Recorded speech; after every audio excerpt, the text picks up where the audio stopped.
Welcome, everyone, to episode 61 of the RDH Sports Podcast. I'm your host, Chad. Joined alongside me is my brother, Tanner. How's it hanging, dude? It's going well.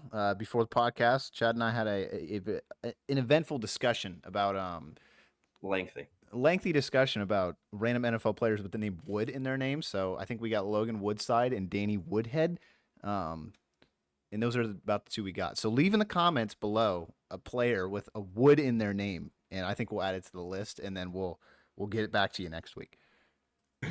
Yeah, definitely. And that could even be worthy of an old Instagram post there with all the wood going on there. All right, we're getting back on track here.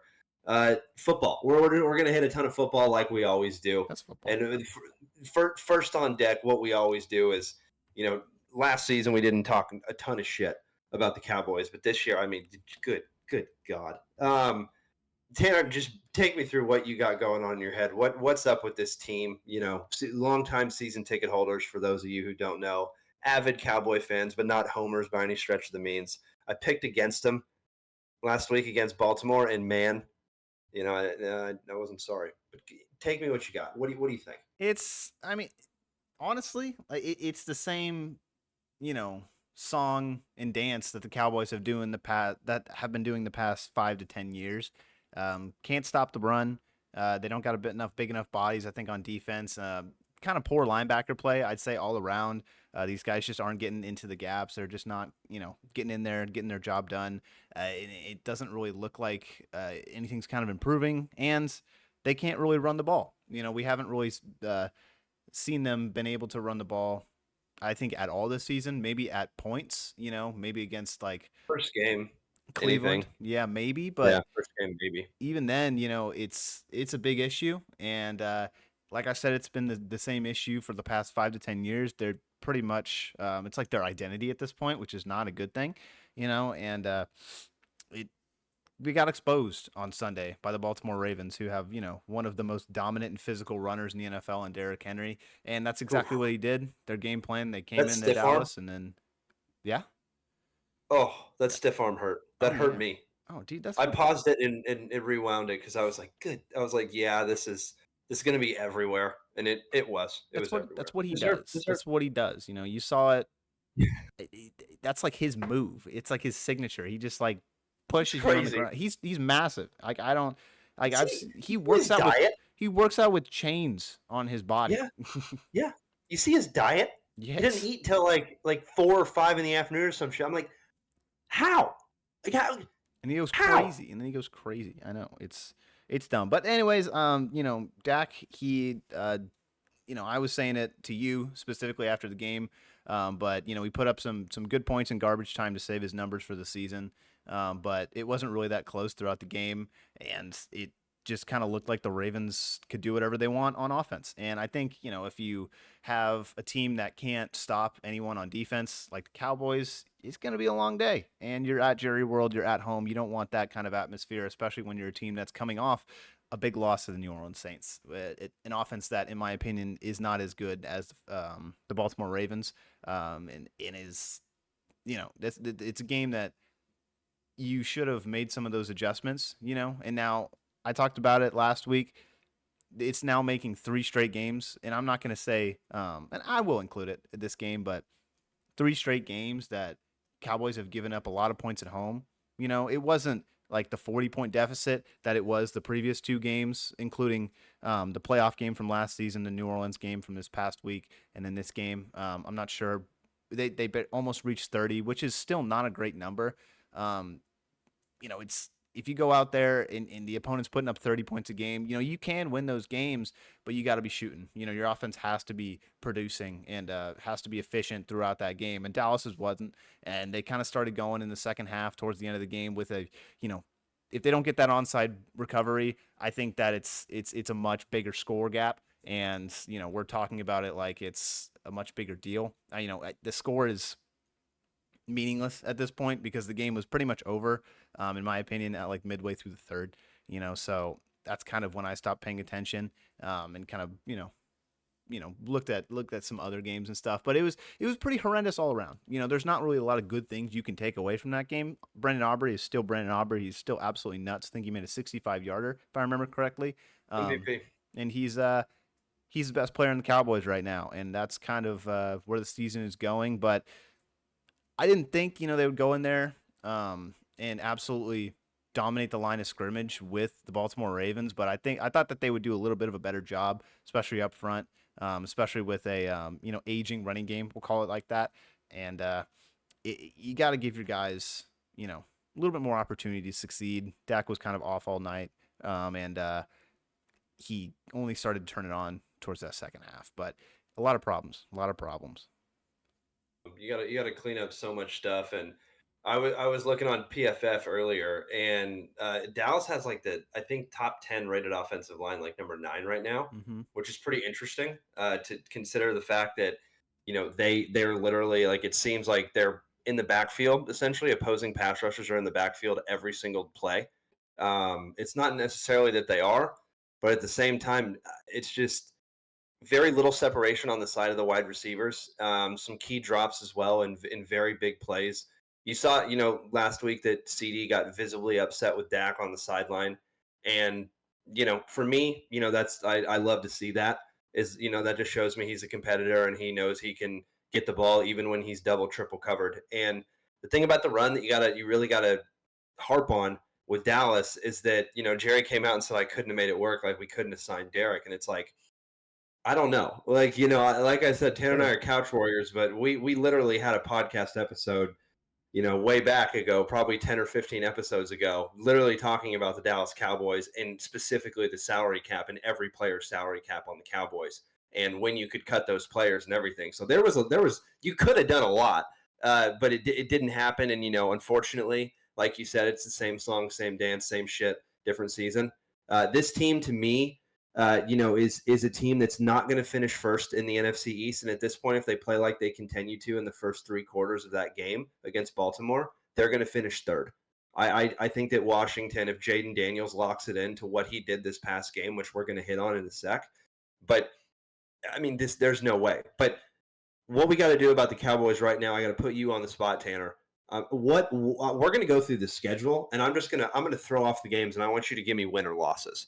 And if you throw a win in, against someone that's just it's a confident win, then we may stop and talk about it. Okay. We don't know how long this segment could go on, but for everyone, Dallas put up 33 points against Cleveland.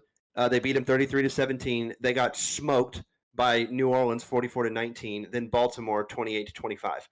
Now Thursday Night Football, we got the New York Giants. Dub or no? That's got to be a dub. I don't think Dallas has lost since 2016 against New York. Yeah, I'm knocking on wood right now. That's what you hear. But yes, that is okay. So that's one win. The Pittsburgh Steelers, who are right now undefeated, and the Pittsburgh Steelers, it's tough. It's a tough squad. It's That's in Pittsburgh. Yeah, I don't. Pittsburgh got a really good defense right now. Actually, going back to my previous point, I don't think it was 2016. That was Dak's rookie year, but I think it might be 2018. Anyways, with the Steelers, I don't. It's tough because I don't like the Steelers' offense. I really don't. No offense, to Justin Fields, but I just don't think they're going to be able to put up the volume that I think these other teams have been putting up against Dallas. But that defense is pretty nasty. So, and they've kind of been dragging And, teams down to their level. So and I'm gonna go with I'll be positive. We'll go dub. It's not gonna be pretty. I'll be positive okay, though, because that okay. is So kind right of now, a grindy game. that is a grinding game. Right now, it's 2-0. So far. But the thing about the Steelers, I wanted to say real quick, a guy that I love, I've loved since he came out of college. I mean, George Pickens, like that guy has really come into his own and really a true number one wide receiver. And to me, I'm very excited to see that physical matchup against probably Trayvon, who follows him everywhere. So that's going to be a fun matchup. Now, you know, you can have doubts about Justin Fields as a passer, but they get it done. Pittsburgh gets it done in crunch time. The Detroit Lions. It's got to be now. Okay, so now it's 2-1. Bye week, the San Francisco 49ers. And it's a primetime game. And let me tell you, The Niners are last in their division right now. So that means they need wins. They need wins, and that's a little, time down the road. In the future, they'll get some healthy guys back. I don't know if McCaffrey's going to be there for that game. I don't know his schedule, but I think they'll probably get Debo back. Debo will be. They'll probably get George Kittle back too. So that offense will be pretty much all healed up. So yeah, give me the Niners. We are 2-2. The Atlanta Falcons. Falcons are good. Falcons are good. The sneaky Atlanta Do you Falcons. know if that one's at home or not for Dallas? The Atlanta Falcons game is at Atlanta. Ooh, that is tough. I guess it doesn't really matter. I Now was that about to say if it's at home, I think it's a worse for Dallas at this point. I know. Yeah, give me Atlanta just because they're a team that can just beat you down. I saw them absolutely destroy Philly's defensive line. That may be one of the better defensive lines in the NFL, if not like a top 3, top 5 line.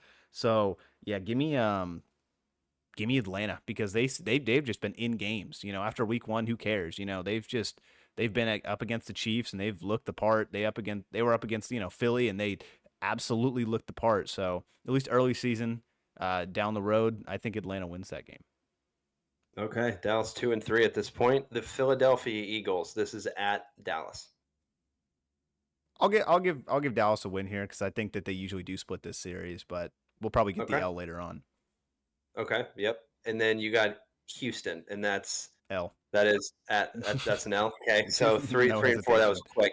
Now you have Washington. If Washington played like they did against Cincy, that's an L because that was a fantastic performance from Jaden Daniels. I mean, he looked the part, and the running game. It's going to come down to this. It's been a grindy season for a lot of these teams down in the trenches. So, and Dallas has shown that they can't stop it. So why would Washington not come in with Dan Quinn, a former defensive coordinator for the Cowboys, and not run the ball? So yeah, give me Washington. All right. There's Washington. The New York Giants. I think Cowboys win that. I think Cowboys Yeah, win. I do too. I think I Giants are do better too. this year. Don't get me wrong. I think Malik Neighbors is really good, but it's hard to say anything else good about the team. No offense. Also, yeah. Also, no lie. Also, remember too. At that point, there's high likelihood because Deron Bland's out 6 to 8 weeks. Oh, he So could be that's when back. Deron Bland will be back, and it'll be a little bit better on that side. Okay, so right now you are 4-5 with the Cowboys in the It's Giants. pretty good. So we have Cincinnati, and this is at Cincy. It's tough. It's tough because I think Joey B will get rolling later on down the season. Um, and with Deron Black, I mean that's it. Obviously the cards are pointing to Cincy, but I just do remember when Cincy did come to Dallas, and Dallas did beat them with a backup quarterback. So I'll I'll go Cincy here. I'll err on the side of the smart side instead of the confidence with Dallas, but um, it's just hard to pick against Joe Burrow, especially in Cincinnati later on down the line. That's probably going to be an important game for playoff seeding for the Bengals and the Cowboys. But yeah, give me Cincy. All right, It's a we are it's a we tough are we schedule. are yeah, we are 4-6 at this point, folks. Already I one and think we two. got this. Yeah, I know. I think we got this one in the bag, but you never know with the Red Rocket, the Carolina Panthers. Give me Dallas. I just think Okay, it. Obviously surprise factor from the Carolina Panthers this week. But, we'll see how long it lasts. there we go. Tampa Bay Buccaneers, and that is at Dallas.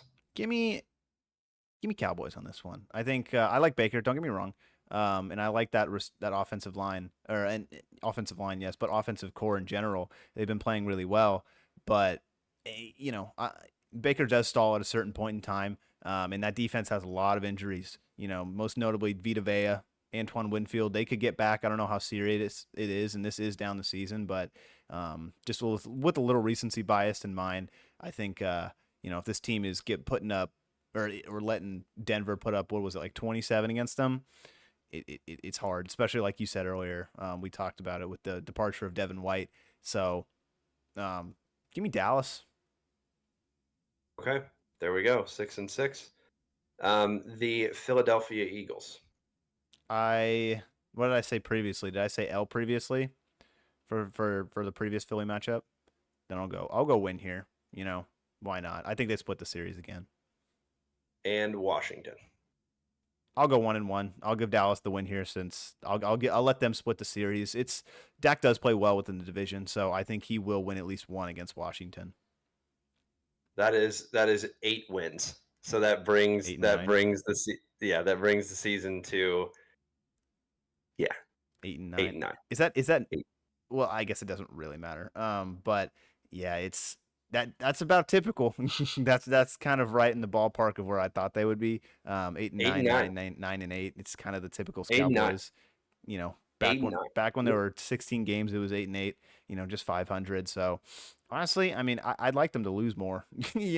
All things considered, with draft picks and everything. But it's just they just don't look good. Next question. Draft picks, you brought right into it. What do you think they do with the old coaching staff here if they miss the playoffs? If they miss, Does Mike McCarthy get re-signed? No, I don't think so. I think that obviously you got Dak on a long-term deal. He's going to be here for the future. And CD And see, you got your core. You know what I mean? You have and your core Trayvon. here for the next 4, 5-ish years. We'll see. But it's not looking good if you don't make the playoffs. And not to mention, Mike McCarthy hasn't really had any big wins. Period. Obviously he's had a lot of really good regular season performances. Throughout with the scheduling, and he's got like 3 back-to-back 12-5 seasons. Like, it's been really good in terms of the regular season, but that's, again, same song and dance. We've seen that before. We need to win in the playoffs. We need to win the big games, the games that matter, the primetime games, the games in, December and January. So if they don't even make it to January, then yeah, it's an L of a season. It's a disappointment. And I don't think you bring back McCarthy because he really hasn't added anything to this program over the past 3 to 4 years that you haven't seen with, like Jason Garrett and things of that nature. So it looks very, very similar. And when you got Dan Quinn going over to the Commanders and making them look like a playoff contending team in the NFC and potentially for this division, it's not a good look. It's not a good look, no, especially with the defense and Mike Zimmer and how they've performed and how the Washington Commanders have performed. It looks like Dan Quinn was that defense. So And perfect segue. You lead it into our next segment. We have NFL news for us, and you said it. Talking about Washington and how good they did. Jaden got his first NFL win, along with Bo Nix also got his first NFL win over there with the Broncos. But I mean, Jaden showed out on prime time. His completion percentage was top all time. The post game interview was great. And you look at that, and to beat a Bengals team who looked good because Jamar was on. I lost fantasy because of that last touchdown to Burrow and Jamar. Yeah, tough scene, right? Both sides of the coin here.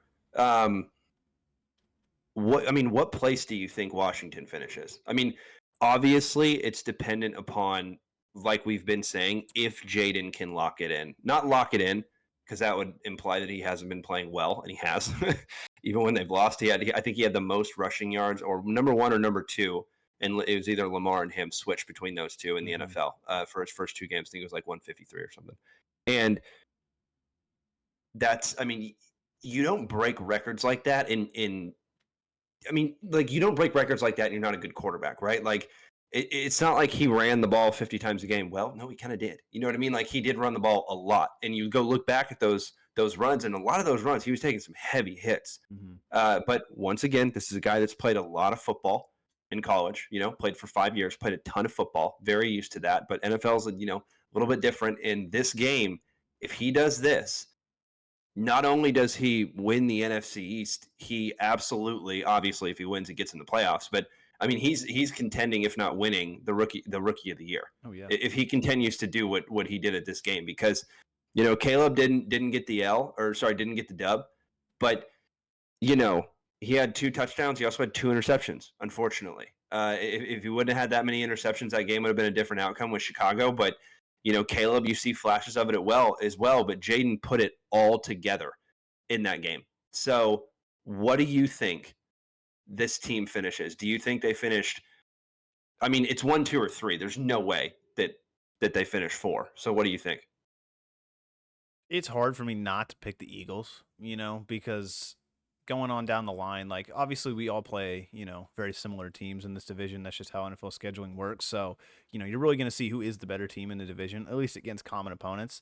And I like Philly. I still do. I think that if they kind of, they got Saquon Barkley, it's hard to say that they're not going to win the division.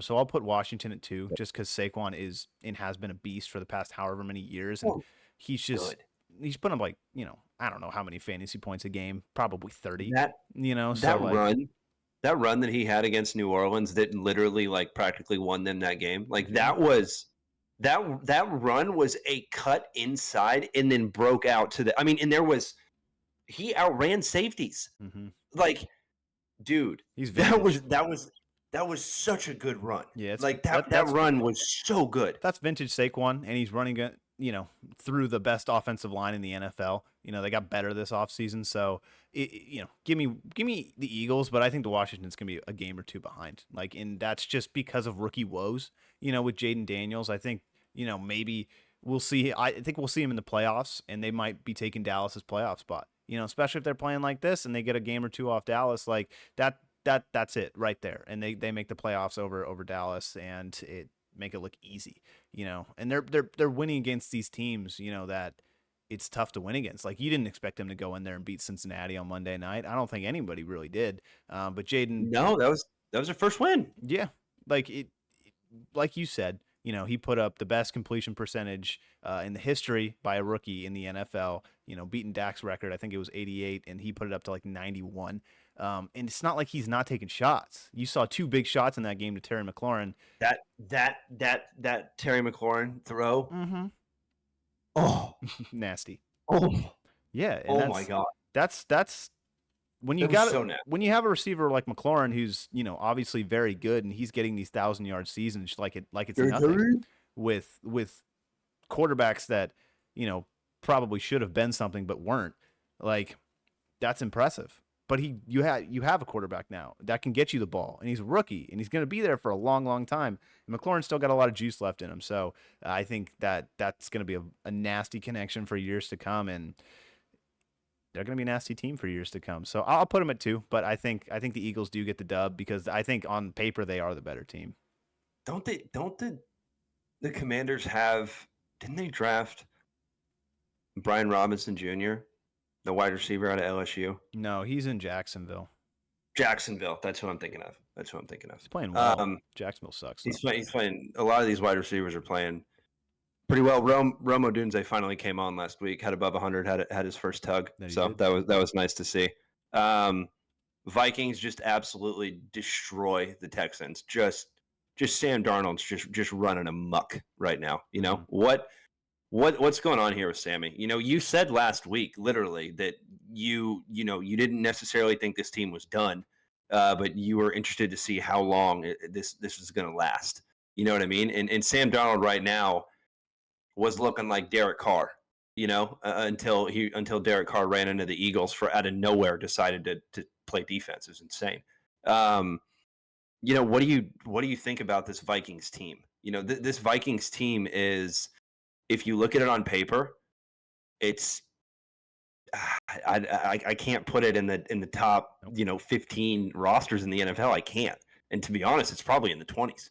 Like, when you look at this roster, and Sam Darnold's going out there and slinging it, but is it same song, same dance as last week? Do you think they're gonna stop at some point? You think they're gonna get the show's gonna get taken out? It's tough. It's tough to say, especially this week. They go up against Green Bay, I'm pretty sure. And, we don't know right now the status of Jordan Love. I think if Jordan Love does play this game, I don't know how Jordan Love-y he will be. How much he will be back from. I know, right? Look at those. Look at that. Nice, Look dude. at that. We got not an English degree over here.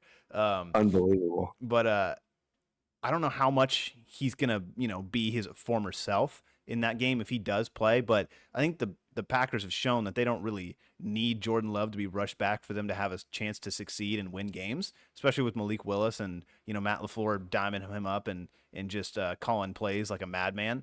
And It's going to be a good match. I really do think it's going to be a good game, and Green Bay's defense is playing really, really well right now. So I don't know, if the hype continues, because this is just it's it, it's got, you got the underdog story going here with Minnesota. That's pretty much uh you know with Sam Darnold. He's on his like fourth revenge tour at this point. I think Aaron Jones is over there, kind of like the island of misfit toys, the guys no one wanted. So And then Justin Jefferson and then getting Justin absolutely paid. Jefferson just Jordan, absolutely number one. Like, and to tell you real quick, I just looked at the update. Mhm. Sports Illustrated. They said that Jordan Love practiced today, Ooh, so it's trending toward playing. playing. And if the picture was from that practice, the dude was throwing a side body throw. So we'll see there. But Give me I mean, I go ahead. continue. You're about to go on a I was generational gonna rant. say, I was gonna say, with the Packers here, it's so interesting because they just came out of nowhere last year, Hmm. right? Like they just came out of nowhere and then destroyed Dallas, rolled over Dallas, and then almost won again. You I know what know, I mean? Like the Packers were very close extremely. to moving on to the NFC Championship, and it's one of those teams where it's like the Bengals, right? It's like, why are the Bengals 0-3? Why do the Packers have a losing record? Like what? Like why? And then you look at the Packers, you're like, oh well, Jordan Love's injured, and then you look at the Bengals and you're like, well, you know what I mean? Like they played a good game last game. Like Bengals played a really good game. Jaden just happened to have one of those nights, and that's crazy because that was his first night in the NFL. But my thing with the Vikings is I'm on the same page as you. I think it's going to stop eventually. Very rarely do you see a first revenge tour, second revenge, or no. If you go on a revenge tour, you get to change the scenery, Mhm. right? Like if Bryce Young goes somewhere else and starts balling out, that wouldn't surprise me. You've seen that with other quarterbacks too. They go to one team and then they ball out, right? Maybe one team go to another team like Baker Mayfield, like Andy Dalton, right? Like they both went to Carolina, did not do well, and then have now gone to other places and are doing pretty well. So, and Sam Darnold, sorry, as well. That's all three I know. I know. Carolina. If I'm not, that is. Yeah, they've all been to Carolina. Oh, and no one of those tickets are $10. Hey, Anyway, that like the Vikings to me, I mean, if he keeps it up, he keeps it up. But when have you heard a fourth revenge tour and I he's don't good? know. It, You know it what I mean? yeah, But it makes a hell of a story. it does. And thing is though, is we've kind of seen it before. You know what I mean? Even when he was on the Jets, I think that you know, he started there for, I'm pretty sure, 4 years. They gave him pretty much the biggest shot you could have had, and it's not that he played bad. It's not that he's a bad quarterback. It's just that he's not, consistent over the course of a season. And I think that's pretty much the overarching like theme of his career. And like when he was in Carolina, kind of did the same thing. A couple years back, and then they came to Dallas, and we shut that down real quick. And I just can't help but think that it's, you know, the writing's on the wall. You know what I mean? I just can't help that but think that Green Bay's going to go in there and, get that win. It's hard for me to say that they won't, especially if Jordan Love plays. If Jordan Love is playing and he's 90%, I think they still get that win. It's a divisional matchup. It's a tough one to predict. And I don't know, Sam Darnold, it's got to fall off at some point. And I'm not being a hater. I just, looking at history, looking at the facts, like that's just what he's done his whole career.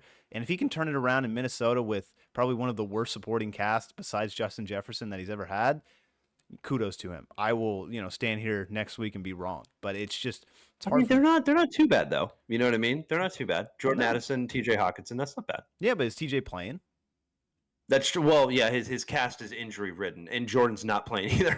Yeah. So So it is tough. Like he's got Justin Jefferson, and like I think Aaron Jones has played really well who's recently. who's also banged up. Justin Jefferson's banged up too. Yeah, so it's a lot, and Jordan Addison coming off of an injury too, so there's that to consider as well. Like there's a lot of things, but the Packers are rolling, and it's hard to stop the Packers when they are rolling. I like Matt LaFleur. I think he's impressed me a lot recently, especially in the past couple seasons. I think that he is a really good head coach, and he knows how to dial up some really really good plays for that offense, and that's just it's going to be a good offense regardless of who's in there. They're going to game plan for Malik Willis or Jordan Love, and it's hard, especially if you are the Vikings defense, which one's going to play. I don't know. Green Bay's not going to tell you. So like it's tough. Minnesota's played well. Don't get me wrong, but I just want to. I say it'll stop at some point, and what better match to do it if you are Green Bay against a team you know really well in the Minnesota Vikings, and so maybe that uncertainty will give Minnesota the win. Maybe that uncertainty will give Green Bay the win. It's a game that really could go either way, but I do like Green Bay in this matchup. I know it's kind of crazy to say, but I've been high on them, so it's hard to it with the performances they've been putting up, especially against the Eagles, especially these past couple weeks with Malik Willis, like team that was down and out now looks like they are competing, in this division, and it's going to be a race to the very end. So That's a resurgence with Malik mm-hmm. from Tennessee when they had the quarterback carousel over there with everybody and they couldn't figure out who to start. Moving on to the 0-3 Bengals. Panic time? Yay or nay? What are you thinking? It's got to be panic time. I don't, there's the stat that came out like there's only one 0-4. team that there's only one team that's ever made the playoffs in recent memory. I think it was like last like 20 years or something like that, 20, 25 years in the 2000s past that has made the playoffs after being 0-3. And it's like one team. The Bengals are not a bad team at all. They just continue to do this. I don't know why. Joey B sucks in the month of September, but he does, and it's a thing, and they're gonna have to overcome it. But luckily, their division isn't like super. I wouldn't say difficult because it is difficult. They have a lot of really good teams in it, but like Pittsburgh's leading the division right now. They still haven't played any divisional games.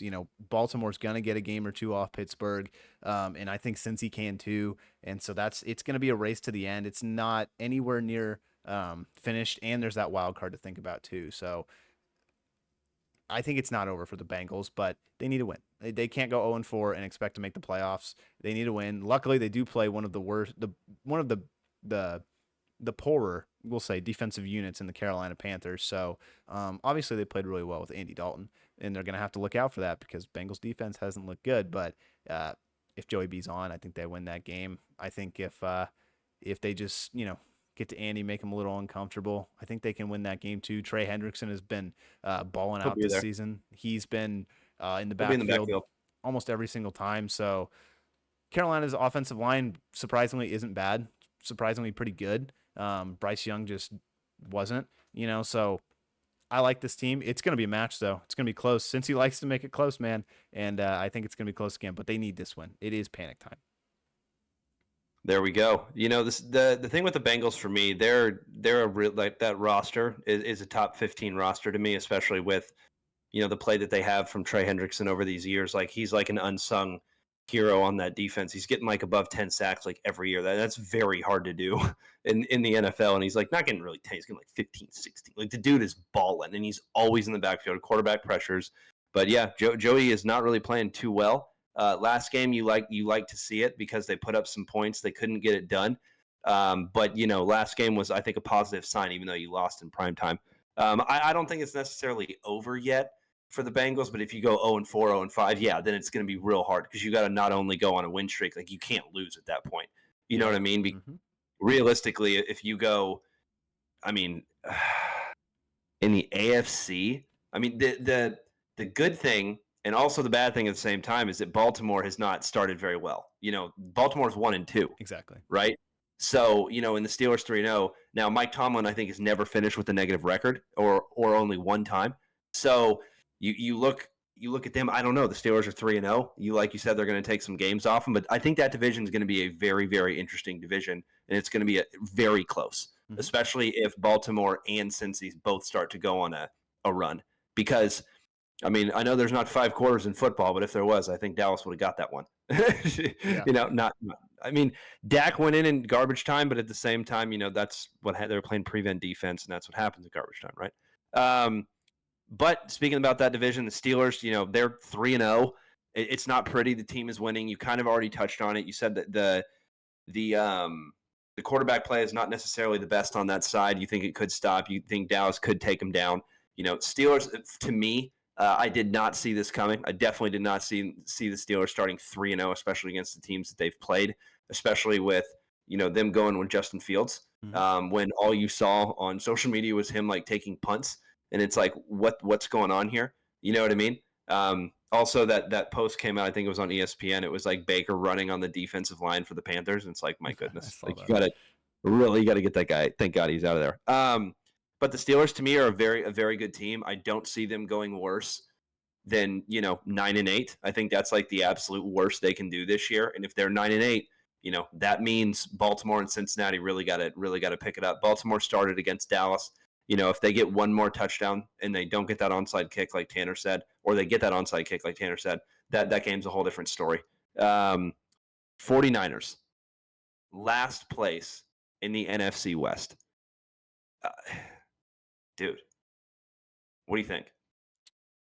I think it's tough. It obviously the Niners have remnants of, I don't know, almost every other season. It feels like with these injuries, like, I can't remember a season that wasn't last season that they haven't been dealing with something like this. With their star guys just going out. The big one was Brock Purdy in the NFC Championship game. And that was like it's still happening. I just don't know how they continue to hold this injury bug year after year. But that's in my opinion, that's the reason why they're losing. It's not an excuse. I think that, when you don't have your best players in the field, it's going to be hard to win games. But the defense does need to play better. I will say that. The defense hasn't been the 49ers that we've seen in recent memory. They need to step it up. They need to get back to what they do well. And you can't have LA going and putting up, like, I think it was like 10 points in the last like however many minutes. They should have won that game. They should have beat the Rams this past weekend, but they didn't. They got complacent, and then they couldn't convert on late game drives, and that's what won you the game. So in terms of the LA Rams, and that's what Stafford does. That's how he just goes out and he wins, and that's just Stafford. That's his career. So I think you should have seen it a little bit coming, but I don't know. It is time to panic, I think, if you're the Niners, but you got a good supporting cast still. Like the players that you have are still really good. Ayuk and Juwan Jennings are probably starters in other teams too, so Ayuk for sure. Ayuk for sure. And Juwan has shown that he, year after year, is that guy that can be depended on. He is that, I'll say, number 2 receiver, over by when Ayuk is not catching the ball. Ayuk's kind of in his slump right now. He's getting paid and he's getting, I guess, we'll see what happens with him on down the season, but he hasn't had the most production, so he goes to Juwan, and Juwan has a great game, and that's what you want. That's exactly. I think the offense is just fine. I really do, even though they don't have McCaffrey, Kittle, whatever, and Yeah, the Debo. injuries. Yeah, it's But the injuries. What I mean? they're still putting up points. Purdy still is getting them the rock. He's still playing well. The But offensive he's line is injured now still playing too. well. I get it. But if he plays, I think they'll be just fine. Who do they play this week? I don't know who the Niners play this week. Well, it's on the bottom. I'll see it go by eventually. They play New England. So Oh, there you they play New England. They can get a dub there. That's easily a dub. No offense to Jacoby Brissett and the Patriots, but they can get a dub. If Aaron Rodgers can go in there and destroy them, I think that the Niners can easily too. So that's a must win. I really do think, because this division is starting to be very competitive with the Seahawks, the Cardinals, and the Chargers, who've come out of nowhere too. We'll see what happens with Herbert. He's a little banged up right now, but Harbaugh has shown that he's a guy. He's going to run the ball and he's going to get some dubs. So, man, I like the Niners, but this is going to be a tough division. I don't know if they necessarily, I'll say they win it. I think they still can win it because they're 1-2. I think the top team is what, like 2-1. No, Seattle's 3-0. So Seattle's 3-0. So Seattle is, again, they play each other too. So those will be some good games, and they can take a game or two off Seattle, but I'll still take the Niners, man. I get it. It's just hard for me to not pick against them. If they get second place, like bare minimum, I think they still make the playoffs. I think if they don't win the division, it's close. I think they're still in the running towards the end. We still got a lot of games left. We got 17 games. We've only been through 3. So it's not like Seattle is gonna go winless or lossless. They're gonna go undefeated. I don't think that's. I don't know if they can. If they can, that's gonna be great. But like, I don't think it's gonna happen. We haven't seen it since Tom Brady, and even then, it wasn't a 17-game season. So like, And then he lost. And then he lost, which is unfortunate.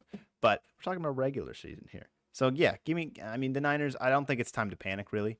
I just think, do your job, get the win this next week. You're 2-2. You're back to 500, and you can deal about it. You can worry about it. Just take it game by game. and they'll figure it out. And the guys will come back. The injuries will hopefully go away, and towards the middle of the season, hopefully in the next couple games, they'll get their guys back and they'll look like the Niners again. There we go.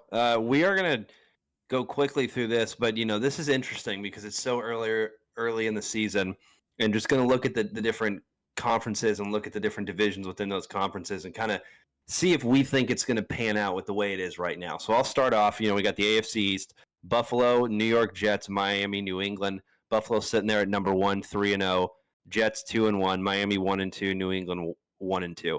I'm actually going to go with, I think this division ends, pretty much just like that, if not switching the place of third and fourth with Miami, because you don't know the status of Tua right now. Mm-hmm. And New England has proved that they should have won, a week ago. And, it's one of those where you don't really know. And Buffalo's rolling. Buffalo looks like the best team in the NFL right now. So I'm thinking this division is going to pretty much stack out like that. What do you think? Yeah, I mean, Josh is playing his best football he's ever played, and he has like the worst supporting cast I think he's ever had.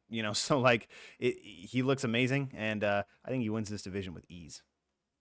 And moving on to the next division, the AFC North, we got Pittsburgh, like we said, at 3-0, Baltimore at 1-2, Cleveland 1-2, Cincy 0-3.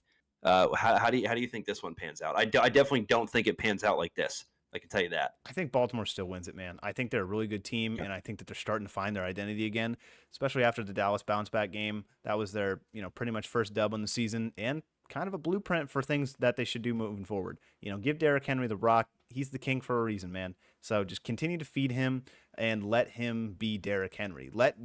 There's a reason you went out and got him in free agency. So play to that. Like he can absolutely destroy defenses, and they have a good offensive line. They've drafted well over the past couple years, and they've gone out and got guys in free agency too. So they're good. Run Lamar. Let Lamar do what he wants to do. Play action to Zay or Rashad Bateman, and you're going to have so much success. Like they've been in these games, man. They shouldn't have lost to Vegas. They had a chance to beat KC. So it's very far from over. They're a very good team, and I think they still win the division.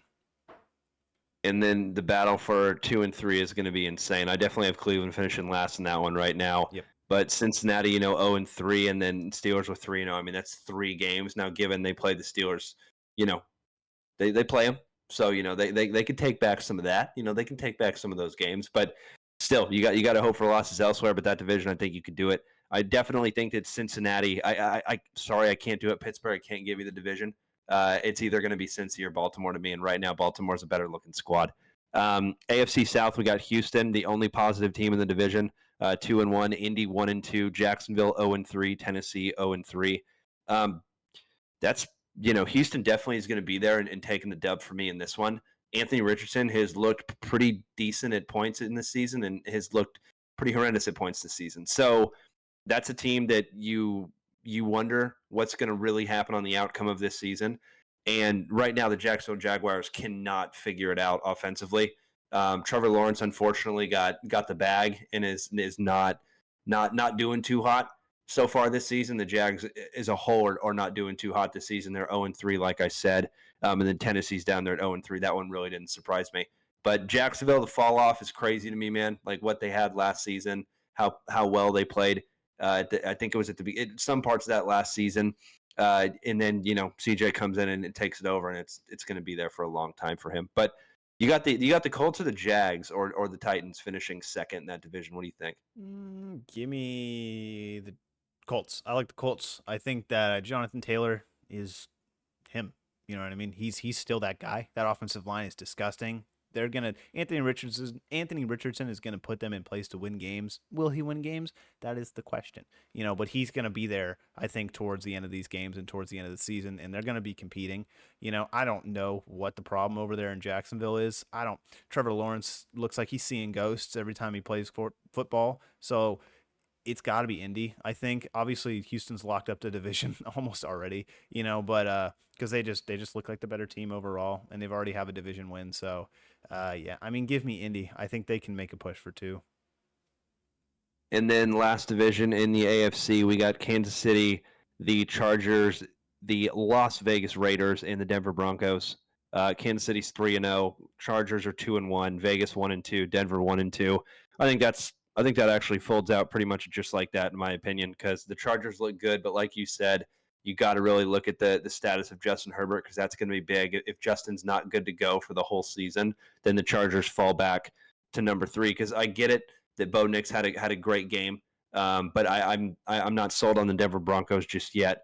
And the veteran coaching there with the Chargers is unbelievable. And Vegas is a team that, you look at the quarterback position, and that's really the big part in question right now. If they had a good quarterback, this is a different football team. So I'm definitely going to go with KC winning that division, and the Chargers sitting there at 2, Vegas at 3, and Denver at 4. What do you got? Yeah, I think it's pretty obvious. I think Casey's going to win it. They're 3-0. It's Patrick Mahomes. They're winning games. It's not looking pretty, but they look like they're the, reigning Super Bowl champs for 2 years in a row. So, yeah, give me KC. And if Herbert's back, and he's playing like he has been, I think, yeah, the Chargers are second in that division. Harbaugh looks really good in this system, and he's starting to, build his culture there. And hopefully he's there for years to come, man. It's just what he does. He just builds these programs and he takes them to the top. So, obviously, maybe not this year, but we'll see what happens in the following years. Moving on to the NFC, we got the NFC East. Right now, Washington is actually number 1 in the NFC East at 2-1. The Philadelphia Eagles at 2-1. The New York Giants at 1-2, and Dallas at 1-2 at 4th place. I definitely don't think Dallas is going to finish in 4th place. I definitely think Dallas is going to be 3rd place, and then I think Washington's going to be 2nd, and the Eagles number 1 at this point right now, because Dallas has not shown me that they can fight their way out of a wet paper bag on defense. It's bad to watch. You know what I mean? It's just like one of those things where it's like, I don't know. It's like I'm playing Madden on rookie mode and I just streak the wide receiver on the left side or the right side every time, and one of them is going to be open, and that's what it looks like when you're playing Dallas's defense at this point. Just oh man, sorry for everyone that drafted them real high in fantasy. I can think of a couple people. What do you got on this one? Yeah, it's pretty obvious. I think, like I said, Philly wins the division. I do think the Commanders finish second. It kind of, with how Jaden Daniels is playing, how can you not? You know what I mean? Like, they've got him running in this system, and it's working so well. And I mean, how many people counted out Austin Eckler too? He's playing at a fantastic level. Him and Brian Robinson look like one of the better running back duos in the NFL. He's shown that he's still got it. Brian Robinson is still that guy. He's an absolute menace in the red zone. And you got Jaden Daniels too. When he ran out to mini men after that, dude, you cannot run out of the tunnel to mini men by 50 after you get shot. That is unbelievable, guys. God, I forgot. Guys, number all time. That's all time. That is like one of the sickest videos. Pretty sure I have that one saved. I have that one saved on Instagram. That's hard as shit. He's good, man. Sorry, he's been consistent over the past couple of years too, and he's a good running back. I'm very surprised people aren't talking more about Brian Robinson. He's very good. Flex if you need to pick somebody up, if he's not taken in your league already at this point, you hit me up. You know what I mean? hit us up on Instagram. We can give you the show. You know what I mean? And somehow he's leading over Austin Eckler, which is kind of crazy. But he's got the talent. He really does. Yeah, and if you watch Washington, which we do because it's a division opponent, you've seen it though as they've been playing. You're like, this guy's good. Like this guy's very good, and they're not going to take touches away from him because he's Dan Quinn's perfect running back. Yeah, you know what I mean? Like think about Dan Quinn's guys that he had at Atlanta. Think about those guys. You know what I mean? He's just gone everywhere and he's succeeded, man. Dan Quinn is just a fantastic coach. Whether he's a DC, whether he's a head coach, like he took Atlanta to the Super Bowl. Let's not forget that. He won Super Bowls with Seattle. Like he took Dallas, and made them one of the best defenses in the NFL. And we now know that it was because of him that they were the best, one of the best defenses. So he just goes places and he succeeds. And why would he not continue in Commanders territory? So come on. They make the playoffs easily. We got NFC North. We got Minnesota right now at 3-0, Detroit at 2-1, the Packers at 2-1, and then Chicago at 1-2.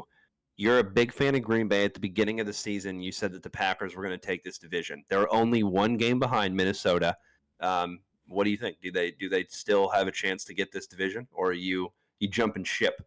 I think I'll jump ship, man. Detroit Lions look good though, because they're starting to get their identity back. It's Jahmyr Gibbs. It's only a matter of time. It's Jahmyr Gibbs' season. It's David Montgomery. I thought that they would kind of fall off a little bit. Jared Goff hasn't played as well as I really thought that he would. But I think that this is still a really, really good unit. It's just hard to not pick them, when they have the offensive line that they do. And they're probably next to the Eagles, if not one or two, in the best offensive lines in the NFL. You can put the Colts up there, and I think that's a really good conversation. But it's just hard. They can run the ball on whoever they want, whenever they want, at any time. So it's just how do you not? And you have Amon-Ra St. Brown who kind of has a slow start to the season. He's starting to come on again. Jamison Williams, he's kind of that guy that you can, that switchblade that you can do really anything with. And you're giving Dan Campbell another weapon in a system that is really good already, that made the NFC Championship game, that had a chance to make the Super Bowl. Yeah, man. I mean, give me the Lions. I think the Packers are really good, but obviously, like, with Jordan Love coming back from injury, there's a lot of ifs and things that you don't know right now. But Packers are going to be right there in it. I think they do finish 2, and then I'll say the Bears finish 3, and I'll say Minnesota finishes 4. I think that Wow. yeah, I don't know. It's just hard for me to believe in Sam Darnold over the course of the season. I talked about it. 1-4, 1-4. It's That's tough. It's that's a tough. big drop. It is, but it's again. We saw the Arizona Cardinals do it a couple years back. It's not like the most impossible thing, and they were 8-0 or 7-0 or something like that. And they were 8-0. I think they were 8-0, and I think they were 8-0. they fell off a cliff, man. It's hard to win games in the NFL week in and week out. You can have these great starts, but you have to do it for 17 games. And I think the teams that are built the best will do it for 17 games. Teams that are not necessarily going to be there. You saw it with Derek Carr. You saw them get a little bit exposed against Philadelphia Eagles. Derek Carr wasn't the passing guru that we thought he was in that game. He was held to, I don't know, you had him in fantasy. It was not good. This team, I won't go on about the Saints, but it's a very similar example. You're just waiting for the pumpkin to show up for Cinderella. You know what I mean? So that's kind of where I am with this. Okay. All right. A Halloween reference in September. We know when you we know you put the decorations out early. Okay. We get it. I haven't. I have actually. I knew you did. Come on, you can't make a comment like that and not. I think I did at work. I did put them out at work, not at home. We don't really have any at home, which is unfortunate. I'm gonna take a trip. I'm gonna go. Oh, I'm gonna go. I'm gonna. We're gonna figure it out over here. We're gonna figure it out. You gotta we're gonna get. You gotta get like stuff. The big old like skeletons and stuff that like move, and have like the voice lines. Yeah, the tombstones in the yard. Yeah, I'm. Whatever. Whatever. Whatever.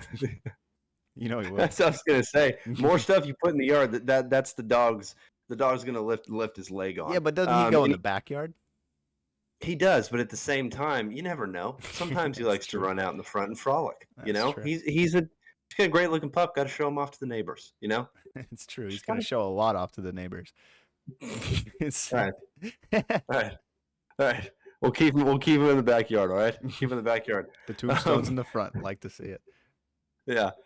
No, I'll definitely let you know. I'll definitely let you know what I do. I'm not gonna let you know what I do. The NFC North. No, we're gonna go hard. I'm a decoration guy. Okay, I'm a decoration guy. I already got the fall candle going. All right. I made that comment for a reason. I'm not a pumpkin spice guy, but I do like me some fall candles. Yeah, Am I a fall movie guy though? Oh. That's a big question. Oh yeah. Are you a season movie guy? Because me, the only season that I go with movies though is Christmas. All the other ones can kind of jog on. You know what I mean? That's true, but you've always been a big movie guy though. I don't know if you're a big Christmas movie guy. I've never really growing up. We didn't watch a ton of Christmas movies towards that time. Come on, you remember that movie with the Christmas Story? I think it was with the leg lamp. I mean, yeah, we did watch that. That was every freaking year. You know what I mean? That's one. You know what I mean? Like you had the DVDs growing up. Like you had the big stack of DVDs. That was you. And then the Blu-rays came out, and you got those too. Obviously with streaming now, it's a little tough, but the big CD cases, those things were. Oh yeah, dude. Well, I still remember sitting at the bus stop, dude. I had a CD player. You know what I mean? I didn't have a phone. I had a CD player, and I had to walk up to the bus stop when I was a kid. That was the era. I mean, I still have like drawers of your old like all these like I don't even remember where it was. It's just like Grown Ups and movies like that. Oh, Just these older, classics. just stuff The you're like, Hangover, exactly, yeah, just these classics that you just kind of wanted. Now I think we got like John Wick in there too, which is kind of like a random little shout, but Well, you had the thing is back in the day, Walmart had a $5 movie bin, yeah, they and did. you could go to the $5 movie bin, and a lot of those times, the movies that ended up in there were not the $5 movie bin movies. But if you went at night, and hey, you got to a cashier, and you're like, "Look, I found him in the box," which you did. Not telling a lie, found him in the box. And how they got there, who knows? Who knows how they got there, right? But we Yeah. found him in the box. And back then it was, And small town Texas like that. Nobody cares. I mean, it's not like we're stealing them. You know what I mean? It's true. Yeah, Yeah, we're paying for them. not full price. And here's the thing: always paying full price. And here's the thing: now you can't do that, like you said. It's just you just stream shit, and that's the big thing for me is with all these with Netflix, Hulu, Max, Paramount, all these different ones, Apple, right? It's like Peacock. Like first of all, you got football games on them now, so it's like, hey, you have to subscribe to them, right? And then it's like, hey, for example, the other day I wanted to watch American Gangster with Denzel Washington. I couldn't find it anywhere. I had to buy it on Amazon Prime. And guess what came out to Netflix recently? American Gangster. I'm like, come on. You know what I mean? But if you had the movie and you had a DVD player, you'd be set for life. See, I do. That's the thing is I think that's one of those movies that's in that bin with all those gems that's sitting back at home because I know I have it. I got the whole closet full of them on the top rack and I couldn't find it. But it's all good. We got it through Prime. You know what? We go out on tangents on this podcast. We'll get back into the football talk. Kind of forgot we were recording there for a second. That's why we do this thing, right? Nice. We were talking about the NFC North. We already gave you our juice with the NFC North. Tanner thinks Minnesota is going to fall into the pits and go from first to last. Thinks Chicago is going to go to number 3. Look, man. It's a long season. I think the train's going to stop at some point. Exactly. And I do think that Minnesota does fall. Is it falling from 4th? I think that them and Chicago are going to be very close because I think that Caleb Williams played a very good game last week, but at the same time, there was a lot of holes in that game. Yeah, so I'm not confident to say. I mean, it's only 2 wins. It's only 2 wins above. You know what I mean? It's only 2.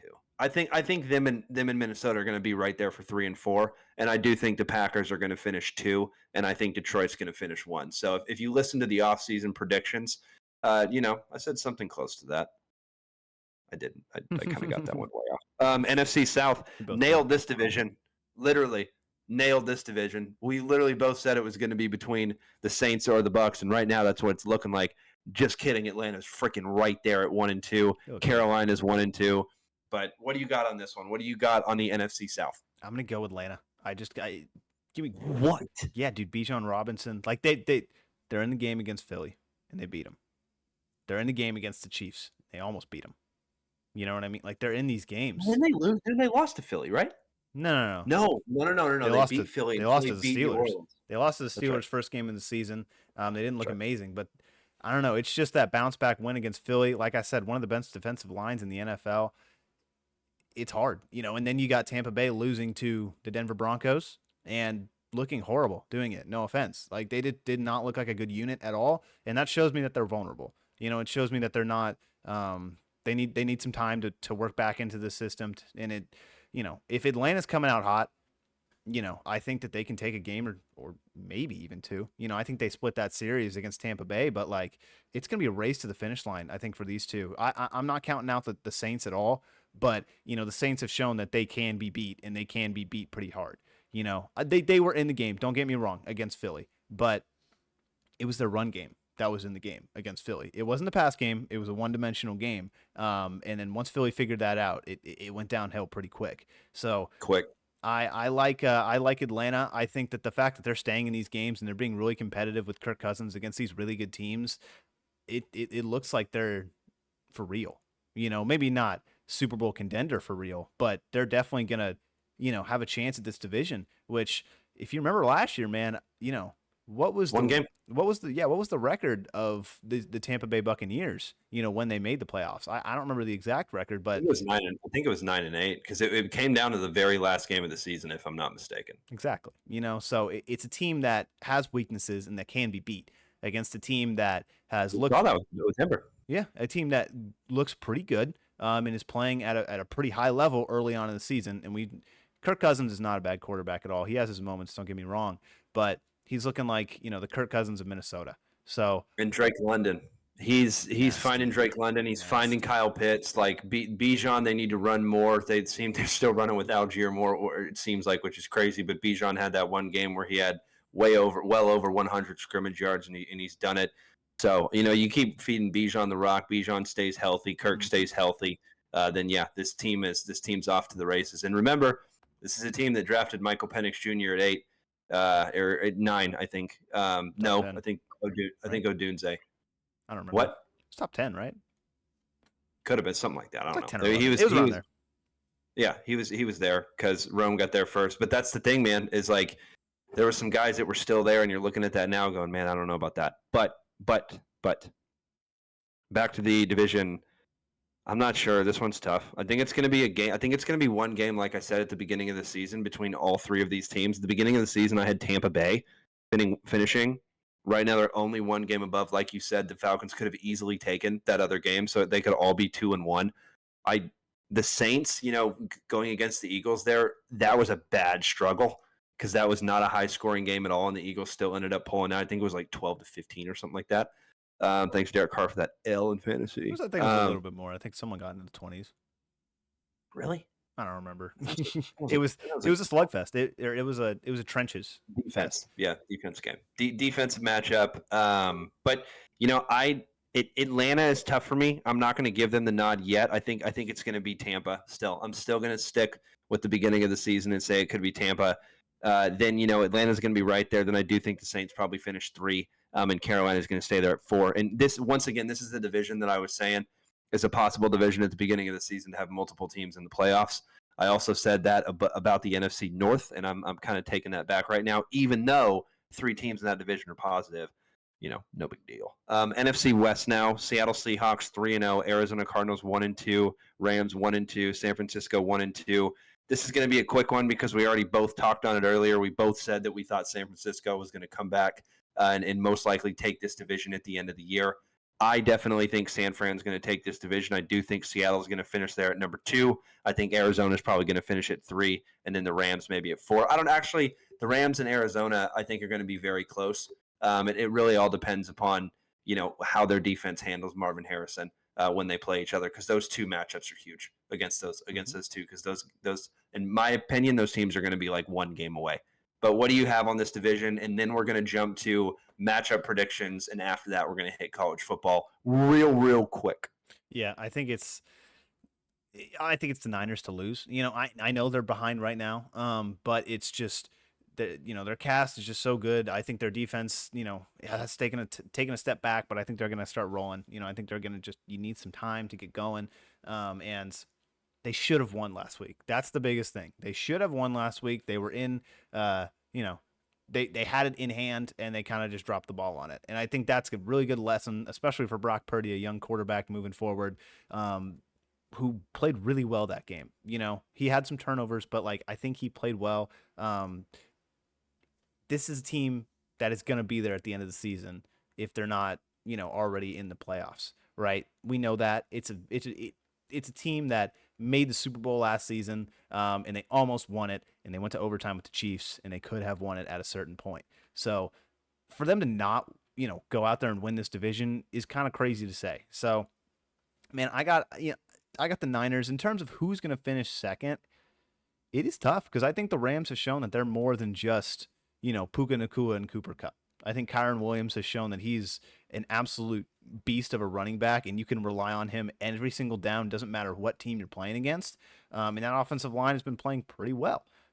Consider all things considered. So once Cooper Kupp comes back, and once Puka Nacua comes back, probably later on in the season, I think this team's going to start hitting their stride. And remember, last season they made the playoffs. They didn't win. They got beat by Detroit, if I remember correctly, but they did make the playoffs and they did have that push towards the end of the season. So it is tough. It is tough. Seattle looks really good right now, and I'm gonna give them the nod for number two because I do like Geno. Kenneth Walker has played one game, and Charbonnet. It looks like a plug and play at running back at this point. It looks like whoever you stick back there is gonna just go ham. I think Charles Cross. I think he's a tackle. He's been playing at an all-time level. I think he's just been somebody who is, propelling this offensive line and making them look good. And this defense is looking even better. So it's hard for me not to pick Seattle for number two, especially since they are 3-0. Obviously it's early season and things can change, but man, Geno looked good. DK is on pace for I don't know how many yards, over 1,000 yards, probably 1,300 yards this season. So like it's DK season. Jackson Smith and Jigba has taken over at the number two. Like they've got young talent, and Geno's leading them. Man, this is what I wanted to see. I wanted to see Geno play confident, and them run the ball. And that's exactly what they're doing. They're playing off play action, and they're getting their guys the ball. And Geno's looking good. So if that's happening, they're making the playoffs. Man, give me number two. It's gonna be. I think I'm right there with you with 3 and 4 though with the Rams and the Cardinals. The Cardinals look good. Marvin Harrison looks good. They've had flashes, but it's hard for them to win a game. We saw them against Detroit, and they kind of stalled a little bit. Their offense was moving. Don't get me wrong, but they definitely stalled. They didn't really put up that much of a fight in terms of the score towards the end of the game. That's kind of what I'm afraid of. So I think that offense needs a couple more pieces before I'm set to say that they can make a playoff run, or even make it to the playoffs. So I have, it's hard for me to pick against Stafford, but I think that it's going to be close towards the end. So let's go, Cardinals at 3, but Stafford at 4. It is tough though. I think that can change pretty easily.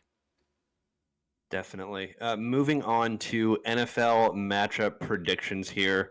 Jumping to Thursday night, we got the Cowboys and Giants. This one's going to be quick. We already talked about it. We both have the Cowboys taking this one home.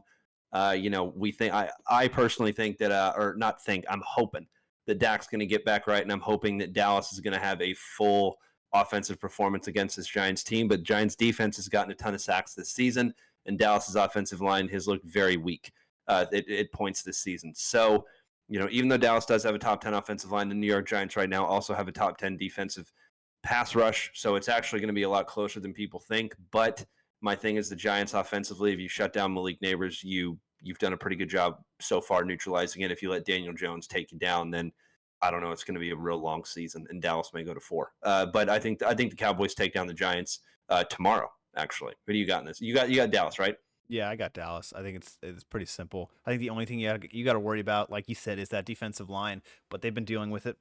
I don't know since it feels like an eternity. It feels like the New York Giants always have a good defensive line. It feels like the defensive lines in this division have always been good, and Dallas has always, found a way to deal with it. So with the good offensive line play, it's very young. Don't get me wrong from Dallas, but I think that they do win this game, and I think that the only thing you really do have to worry about is Malik Neighbors. But I think it's pretty obvious you shouldn't one-on-one cover him with Trayvon Diggs at this point. I think he showed that last week against Cleveland that he's better than a lot of NFL starting corners. So Denzel Ward, which is kind of impressive, so especially in his second ever NFL game, or third ever NFL game. So yeah, you're gonna have to give him some coverage. You're gonna have to give him some safety help. And then I don't think, honestly, I don't know. I guess Trayvon has to follow him the whole game because there's not really a whole lot of other people who can. And luckily they've only got really one big guy that you have to worry about. So I think Dallas does win. I think it's going to be closer though. This Giants team doesn't look as nearly as bad as in years past. And Danny Dimes, he does do some good things sometimes. I promise. And obviously they got rid of Saquon, but the run game is still pretty all right. So it's gonna be close. I think it's gonna be within a touchdown, but I do think Dallas gets the dub, and I do think it's gonna be one of those. Well, maybe the Dallas defense gets a little bit back this week. Let's hope so, because if they don't, I'm a bit worried. So we got Sunday game. We got the Bengals versus the Panthers. We talked a lot about the Bengals this episode being 0-3. I'm definitely going to nod that the Bengals are going to get this week. Well, I guess it's week 4 and it's their first win, but I'm nodding at the Bengals getting this dub. What do you think? Yeah, I think Bengals get the dub, but this is gonna be close. I think this is gonna be like a 1 point game. Like I really think it's gonna come down to like a field goal at the end, because Really? It's Andy Dalton, man. Are they? I think they're playing in I don't know where they're playing. It'll come down at the bottom, and I'll tell you. But if they're playing in Cincinnati, that's a homecoming for old Andy Dalton, the old Red Rocket baby. It is. It is. That's a homecoming. So um, I'm not sure if they're playing there, but regardless, that's his former team, man. He's going to play well against them. Andy Dalton has been pretty much they're at Carolina, excuse me. So they won't be a homecoming, but I still think since he gets the dub, it's going to be close though. Andy Dalton's shown that he is still a good quarterback, man. He can still destroy teams when he wants to. He's been around. He's seen a whole lot of things. He's seen pretty much every coverage you could throw at him, and they got some good young talent. Chuba Hubbard looks really good. You know what I mean? Unfortunately, they just placed Adam Thielen on IR, so he won't be available for the next 4 weeks. But Xavier Legette, he had 14 targets this past week. I was telling you about it, and he looked really good. Andy Dalton's slipping the ball in there like seamlessly. It kind of feels like it looks like this He's slinging. offense has been open. It's just Bryce Young hasn't been able to get the ball, to these guys. And offensive line play, surprisingly, pretty good. So it's going to be close. I think since he gets the dub, I think that they're in that kind of mentality right now. It's a must win for Cincinnati. So I think they will win. And it's hard for me to say that they won't, given, it's the Bengals, Joe Burrow. Come on. I'm definitely taking Cincy as well. I'm gonna give them by a little bit more than a touchdown. I think that the Bengals defense is gonna get right as well this week. I think the Bengals have very good matchups in terms of defense, guys that can really stick on Chuba Hubbard. You know what I mean? Also stick on some other guys they got. Xavier Legette's very good out of South Carolina, but you got to some experienced defensive backs there on the Cincinnati Bengals. And like you said, they're in win now mode. They have to. I know Carolina is too, but that's a whole different situation. You don't have Joe Burrow sitting there at the helm and Jamar Chase, who's still waiting to get paid, but is playing. Anyway, 2 touchdowns to sign him. Definitely Bengals for me. Then we got this one is the battle of the running quarterbacks right now, dude. This is the Commanders against the Cardinals. Kyler Murray just running his lights out. And then Jane Daniels, who has had, unbelievable stats and broken records already in terms of rushing yards. So who do you got in the Commanders versus the Cardinals? Because this is going to be, I think, a game that, I know I'm going to tune into, but I think this is going to be one of the best afternoon games, in my opinion. Battle of the red teams. I think that I'm gonna go Commanders. I just it's hard for me to see what Jaden Daniels did on national television the other night and say that he's not going to do it again. So I think Arizona, like I said, played against Detroit and they didn't really look great, against a stout run game. So I think Washington's going to come in there and do the exact same thing. I think they're just going to run the ball, do a little read option, a little play action off of these guys, and I think they're going to get some big beats downfield. Yeah, I just think Arizona's not quite there yet. Obviously, Marvin Harrison, I think they'll get, him involved. I think that they're going to be competitive in the game, but I think that the Commanders do take it just based on time of possession, keeping the ball going down, scoring long touchdowns, just time of possession, keeping the ball with you, and that defense is playing well. It's Commanders' defensive line. They've always been good, and there's just not a whole lot on the Cardinals that scare me, especially on terms of the defensive side of the ball. So give me Commanders. I'll go the other side. I'm gonna go Cardinals on this one. I think this one's gonna be a toss up. I think this is gonna be honestly whoever has the ball at the end of the game. I think that the Cardinals defense, like you said, Jaden could essentially or potentially have a field day with this one, but they got they got some guys back there. They got a guy by the name of Buda Baker, if I'm not mistaken, and that guy I'll take all day. But once again, is he playing? Who's gonna be guarding Scary Terry? I saw him got injured last week. I don't know his status. Oh no! If Buda Baker's gone, I could be wrong. I did see him get on the ground at some point. I didn't really follow it too closely towards the end of the week, but yeah, it says it says he's nurturing a quadriceps injury, and that's from CBS from an hour ago. So we shall see if he's available for that game. You know what? I'm just going to pick against you. I'll go the Cardinals. Secretly, if you're a better, take the Commanders. If you're a better, I think take the Bengals, take the over. If you're a better, can't ever bet on the Cowboys. So I can't say anything there, but take the over. I think they do it this week. league. Sunday night, we got another Sunday night game that is just magic. We've got the Bills versus the Ravens. We've got the undefeated Bills going up against the Baltimore should have beaten the Kansas City Ravens, right? Right. So this is going to be a close one. Right now, I cannot pick against Buffalo because they are playing football at an unbelievable pace right now and an unbelievable level offensively. And it's week 4. I don't think their offense plateaus. Now, every season you see a team that gets out the gate real hot, and sometimes they finish the season, but most of the time they kind of fizzle off and then lose very early on in the playoffs, which we've seen a lot with Buffalo, right? We've seen that a lot. But this Buffalo team looks really good. And when Josh Allen's playing the way he's playing, nobody can stop him. And he's not really taking that many hits.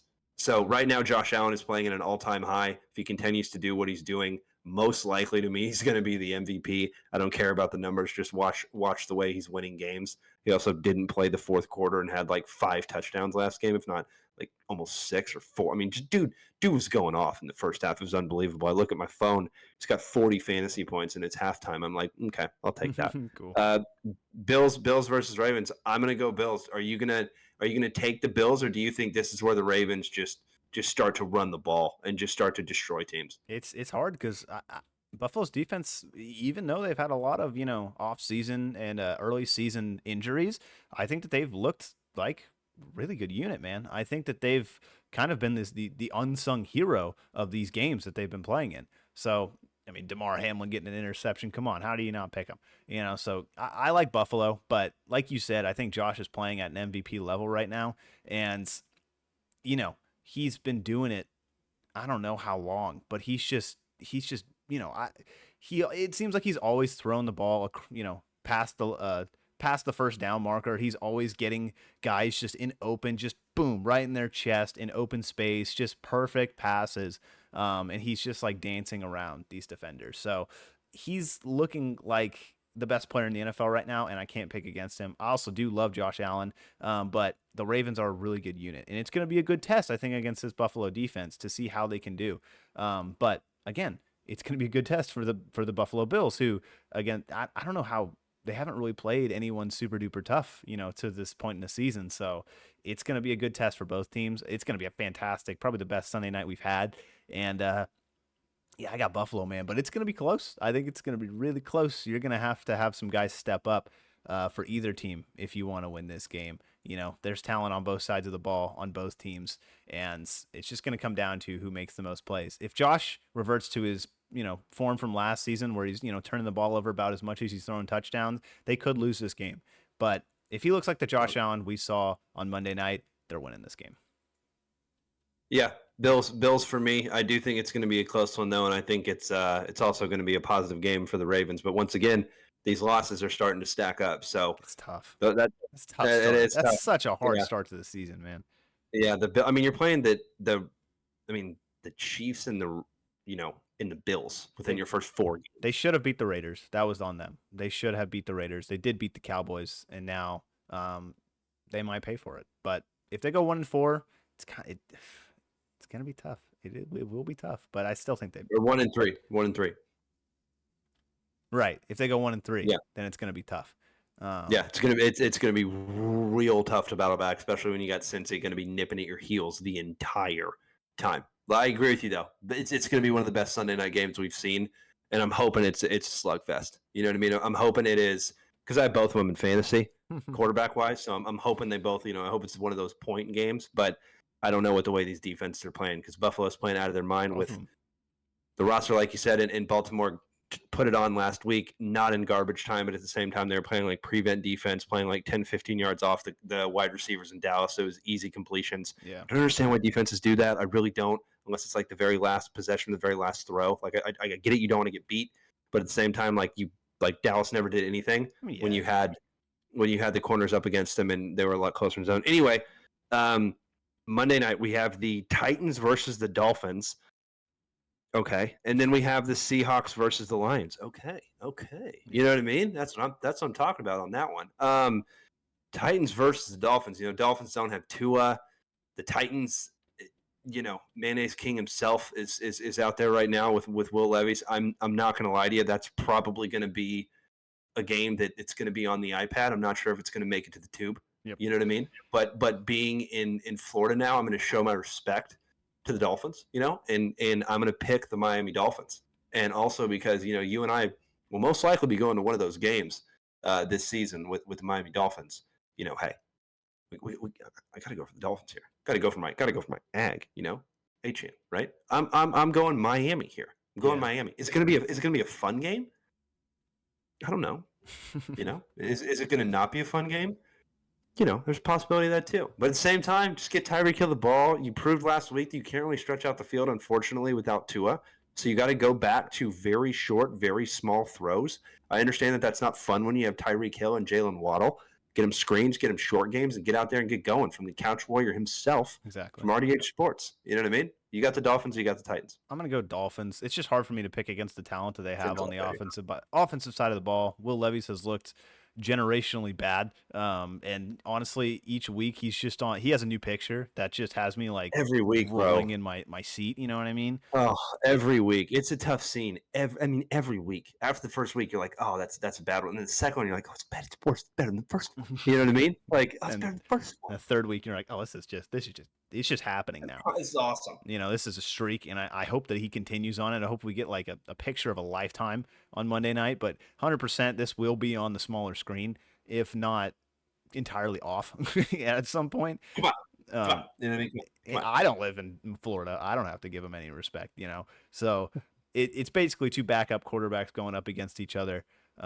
It's the broken quarterback versus the quarterback you wish was broken, in Will Levis. So it's tough. It's hard. It's a hard pick. It really is, because like, which one do you really, like Skylar Thompson? Is Huntley playing? I think they went out and got him. He's pretty all right.